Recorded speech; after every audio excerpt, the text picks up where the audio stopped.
I'm Ben Wattenberg in Colorado Springs, Colorado, in the heart of what is called the New West. The West is the most rapidly growing region of the country. This growth has brought a prosperity and energy that most residents enjoy, but it has also brought changes that many Westerners find alarming. Joining Think Tank are Phil Burgess, the President and Senior Fellow at the Center for the New West in Denver, Colorado; William Frey of the State University of New York, Albany, and a Senior Fellow at the Milken Institute in Santa Monica, California; and Brad Edmondson, former Editor-in-Chief of American Demographics and a Senior Fellow at the Center for the New West. The topic before the House: what's new in the New West? This week on Think Tank.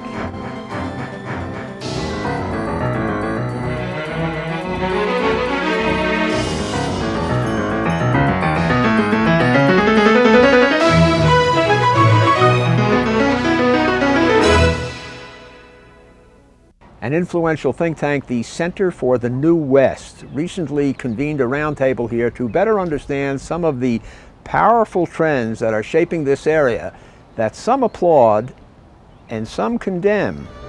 The western part of America is growing at about twice the rate of the rest of the country. Most of the fastest growing counties in America are located in the West, in Colorado, Utah, and Wyoming.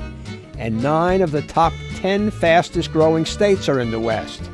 Migrants from all over the nation, particularly from California, are flooding the Pacific Northwest, the Rocky Mountains, and the desert states. They seek what most Americans seek: stability, economic opportunity, safety, and a good quality of life. And often they find it.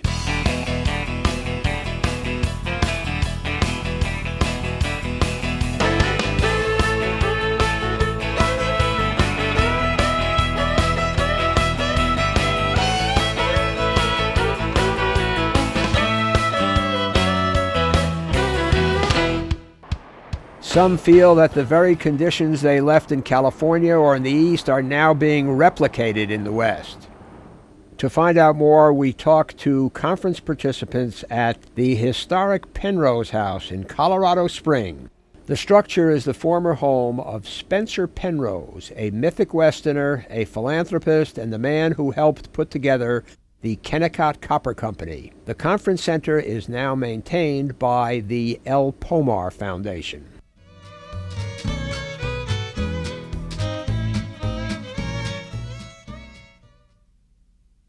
Gentlemen, thank you for joining us at Think Tank. As I said in the setup piece, the topic before the House is what's new in the New West. Bill Frey, why don't we start with you, and let's just go around the room once and then dig into it. I think what's new in the New West is that the West has become independent of California, in a sense. I think there was some fear that at the first part of the decade, all of the growth in the New West, not only its population but its economy, was driven a large degree by the recession in California. All the earthquakes and everything else that was going on there was feeding these large migration streams into the West. And now that we were toward the end of the decade, California has kind of revived a little bit. There's some disagreement about whether California is actually losing or gaining domestic migrants, but it's certainly attracting more people back to the state. Whether that would somehow dampen what was going on in the New West and therefore the West would return to sort of a decline, would not have the economic power. But I don't see that happening at all. Okay. Brad. I'd say that with the recent flood of migrants into the interior West, the major cities have sort of reached a critical mass. Denver and Phoenix are both over 2 million people now. They each have their own baseball team. Las Vegas is around 1.3, 1.4 million, headed for who knows where. It's the fastest growing place in the country. And what interests me about it is how people are reforming those communities very rapidly and sometimes in really innovative ways. So the communities themselves are new. And it's really interesting to study how people are coping with this growth, and particularly how California and other places interact. Phil. Ben, I think the most interesting thing happening here in the West is the gentrification of the West. The West has always been a flyover zone. It's been a place where people kind of saw from 40,000 feet. But in the last 10 years, people are moving here in large numbers. And one of the reasons is because of the telecommunications revolution. The modern telecommunications technology really breaks the tyranny of distance. It reduces the friction of being located in a remote place. And now, coupled with deregulation of financial services and deregulation of transportation and other deregulation activities that are going on, the West has a new lease on life, a new opportunity to participate in the global economy, Right. and you see that every place. Phil, you are the president of the Center for the New West, a distinguished organization it is, but my reading of American history has been that for 500 years now, since 1492, people have been moving west. What is so new? Well, the interior West they move through. And you all have already drawn the distinction between California and non-California in the West. Is that the critical distinction that we ought to be focusing on? Or, We might have a little different view. Bill and I might have a different view on that. I think, I was head of the Western governors here during the energy boom years in 73 and 79, the second energy boom. And there was a lot of antipathy in the interior West to California, the colonization of California, of the interior regions and so on. This migration out of California has been going on since the 70s. the 1970s. The 1970s. And that's what is commonly called Californication? yeah, Right. and sprawl and other things that go with more people. But one of the things I think governors and business leaders and other people learned in the 70s, focused on, say, coal exports to the Pacific Rim, is that California is the best friend the interior West can have. I mean, they have windows to the world through some of the greatest ports in the world. The biggest port in the United States is the Port of Los Angeles, the second largest, the Port of Long Beach, San Francisco, Oakland, Seattle. These are huge windows on the most rapidly growing part of the globe, Asia. And I think that there was a real transformation in the thinking of civic leaders and political leaders in the interior West during the early 1980s that continues on today, that California is an essential part of the future of the interior region. But a lot of the people you talk to from this so-called interior West do not like Californians, the California way of life. It's called the law of the last man in. How does that work? Everybody out here. I mean, the people who are born in Western states are in the minority. The majority of people who live in the interior West were born somewhere else. But it also happens in rapidly growing places like Florida. You get there, you set up, you look around, you say, hey, this is great. I'm a native now. And then somebody else shows up and you say, hey, what are you doing? Get out of here. This is my place. I love it. Don't change it. It's, the last person in closes the door and says, okay, that's it. I don't want any more change. But it's continual change. They say that when the Mayflower people landed, they went out on Plymouth Rock and saw the next ship come in and said, uh-oh, there goes the neighborhood. So That's this right. is not a new phenomenon. That's right. People always think it was better before.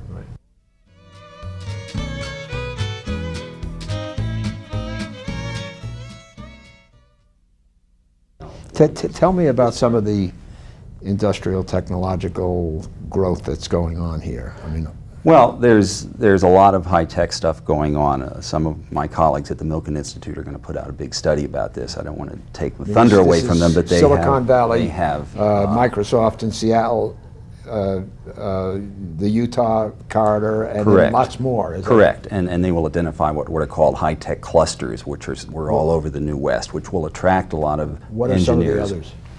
Well, I think I agree with what Bill's saying, but one of the things that we have to keep in mind is that California overwhelms in every one of these areas, whether it's computers, software, biotechnology, any of these high-tech areas, computers, California just overwhelms. And so when you start comparing the Front Range of Colorado or the Wasatch Front, Salt Lake City, Utah, the point is, Ben, I think that great empires colonize surrounding areas.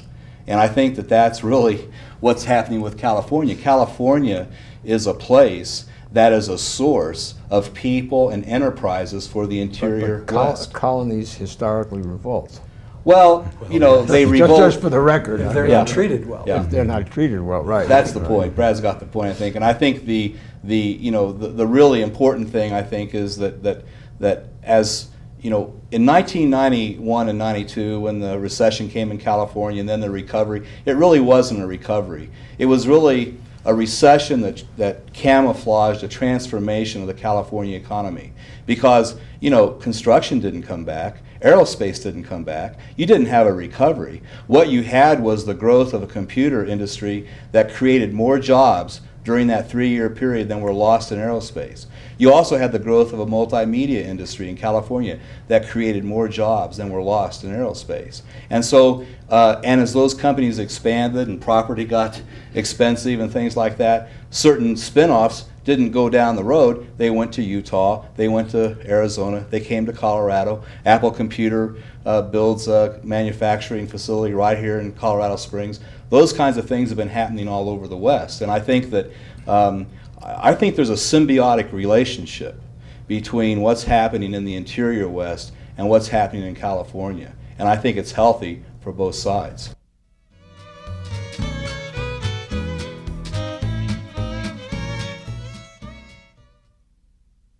And you also had a demographic transformation happening, Phil, in California during the recession, which is something that Bill has studied in great detail. Which is what?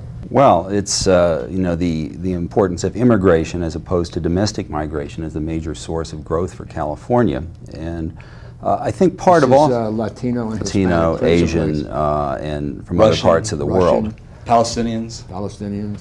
I mean, when North you look Africans, no, at, we did a study of the California transformation that occurred earlier in this decade, and you know, just the big numbers are obviously Asians and Latinos. But if you start looking at where some of the leadership's coming from, if you took the 15 most rapidly growing companies in Orange County, 9 were headed by first-generation immigrants. I think that's a remarkable kind of insight, because one was Latino, one was Asian, but the rest were Palestinians, Russians, one from India. So when you look at these kinds of... Bill, is California getting the immigration and the interior West getting the migration domestic? Is that basically what's Yeah, I happening? mean, I think that's a link Brad was alluding to. What happened in the early 90s is California continued to be a magnet for all these immigrants from Latin America and Asia and so forth. At the same time, there was this recession, more of a middle-class recession, and there was a domestic out-migration from California. Most of those folks wound up in one of the western states. There's always been this relationship between California and the West, but it was fueled very much in terms of domestic migration flows accelerating into the West during this period. What you described rather elegantly is described sometimes more muscularly as white flight. Oh, yeah. Is that what what's it going is. on? I mean, are so-called Anglos picking up and saying, hey, too many Asians, too many Hispanics, too many blacks, too much crime, particularly in Southern California, and they say, I'm out of here. Yeah, well, it's not just race. Race is certainly part of it. Race was part of the white flight to the suburbs in the 50s and 60s, but I think the congestion, the crime, the cost of living and living in the suburbs of Los Angeles and San Francisco, people make those trade-offs between working and living there and moving into somewhere in Nevada or Utah or Colorado, and they decide that they can get a better job, a cheaper house, live in a more sort of traditional suburban lifestyle moving there. And they think it's a good deal. Yeah. I mean, that's why they moved Yeah, there. and these are just the high tech. I mean, this is a different segment of the population than what I would call the roving professionals, the people who go off and start their own companies and so forth. These are regular blue collar, blue to middle class, blue collar to middle class would-be suburbanites who are fueling a lot of the movement to the West.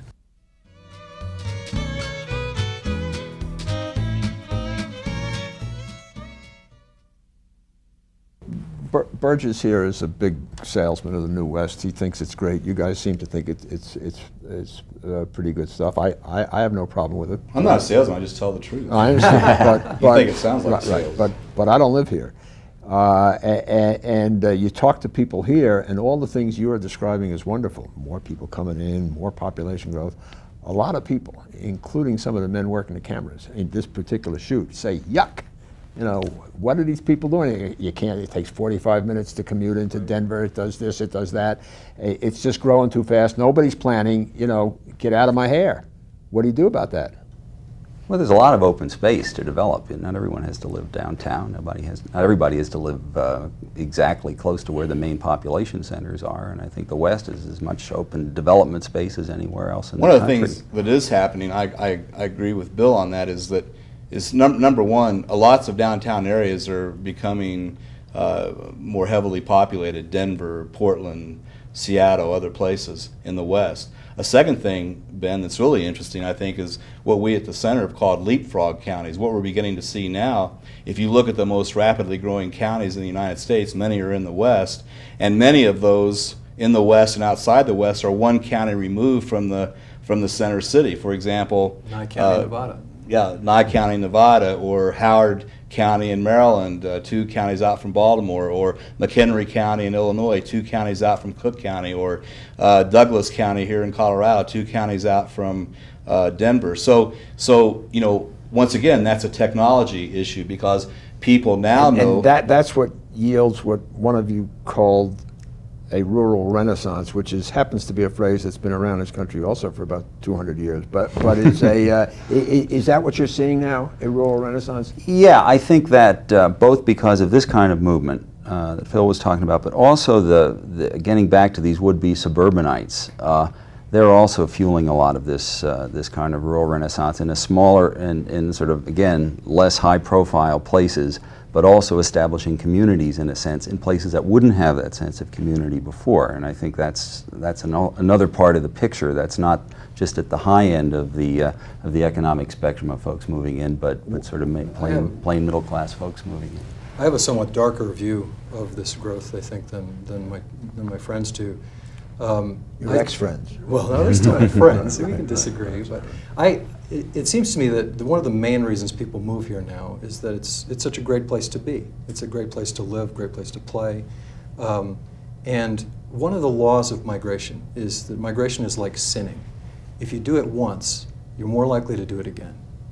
And so I think there's a real possibility that unless Western communities manage their growth well and keep their quality of life high through this growth process, particularly the one that was fueled by the California recession in the 90s, it's not going to be such a great place anymore, and the migration stream might slow down. This is a particularly key issue for small towns, ski towns, resort towns, places which really don't have very much to sell except their intrinsic beauty. That's the most valuable resource they have, and if they wreck it, they don't have anything else to sell.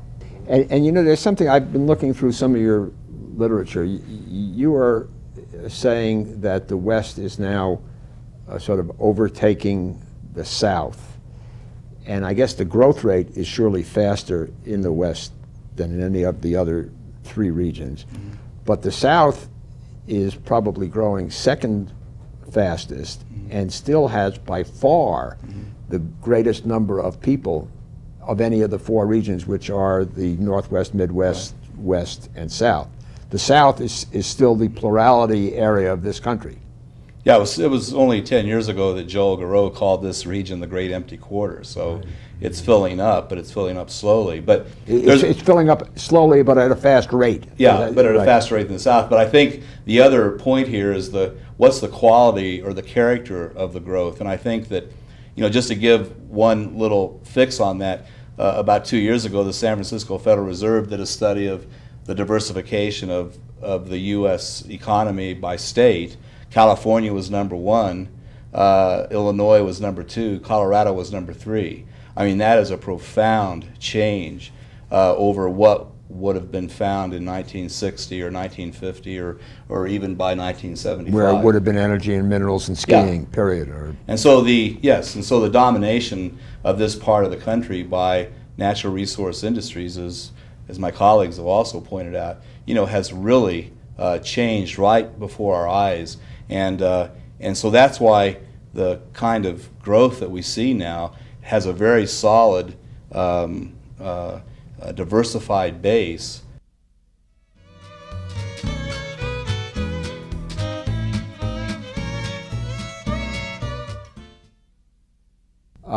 Is this new West a new politics, or is it still the same old Western politics with new faces? I believe that the so-called New West politics is a myth, largely. I think that the voting data show that. What do they show? The voting data show that people in the interior West are continuing to vote fairly conservatively, mostly Republican, the way they did before the influx of people from California. The idea that the urban throngs coming in from California would be more liberal, more green, more pro-government, and more pro-big government programs has proven not to be true. And you know, it's I'm not saying that as an ideological statement, just as an observation. I think the voting data show that, and every other kind of survey data or observation we can make. I wonder if that's one of the reasons why California, having been sort of traditionally borderline leaning Republican, is now regarded as pretty solidly Democratic, is because you've taken out the potential Republican voter. That's the corollary. Right. People are migrating to a place where they perceive that there are people who share their views. And so I believe the West, the interior West, is becoming more conservative because of this migration. It's the white flight that you don't like to use that term, but I think that's part of what's fueling it, both in California and the West. Just like the pioneers were white flight. It's not a helpful term. That's all. It's a convenient term, especially for Eastern media. My trouble is it doesn't describe anything. Are you describing me as Eastern media? The shoe fits. But just finally, to wrap up, is this what we're seeing here in this sort of vibrant, explosive growth, California and particularly the interior West, is this in some ways a model for America? Well, there's a similarity. We were talking about growth in the South, and we see the parts of the South that are growing up are really in the Southeast, Tennessee, North and South Carolina, parts of Georgia, which are not all that different from a lot of the New West in terms of diversifying their economy, being more entrepreneurial, bringing more high-tech industry there, and attracting people from the New York suburbs. The reason I ask that is because this model, while it seems sort of parochial to this area, and it's certainly more intense here, is, as you say, I mean, it's kind of happening everywhere. What Garreau calls the edge cities, people moving out, moving into rural, semi-rural, telecommuting sorts of things. I mean, this is this the next century? People are looking for suburbia the way it used to be defined as part of it. And they're now able to do it because of the telecommunications and the computer, and there's a Starbucks no matter where you are, and all of this. And I think that to the extent this can occur, it will occur, and the places where there are great potentials for it are the New West and a large part of the southeast part of the country, which is also growing very fast. I think what's going on, Ben, is in our culture that's reflected very strongly here in the West is an increasing take charge mentality where people are taking charge of their lives in ways they haven't since the middle of the last century, since the Industrial Revolution. And I think that people are tired of being beat up by big institutions. And so we see that in the growth of small businesses, especially micro businesses. We see it becoming big businesses. We see it which people will then flee. We see it in the small office, home office movement. 43 million people now work at home sometime during the week. 15 million people work at home full time. That number's doubled since 1989. I mean, there are some profound changes going on in how people think about how they live and how they relate to the workplace. And they now have the tools at their disposal, especially telecommunications, to take charge of their lives, and they're doing it. Okay, we started out with the question, what's new in the New West, and it seems to me we're ending with what's new in the New West may well be new in the rest of America in the next century. Thank you, Phil Burgess, Brad Edmondson, Bill Frey, and thank you. For Think Tank, I'm Ben Wattenberg. We appreciate the email that we receive from our viewers. It helps us shape and direct this program. Please keep it coming. Thank you. We at Think Tank depend on your views to make our show better. Please send your questions and comments to New River Media, 1150 17th Street Northwest, Washington, D.C. 20036. Or email us at thinktank@pbs.org. To learn more about Think Tank, visit PBS online at www.pbs.org. And please let us know where you watch Think Tank.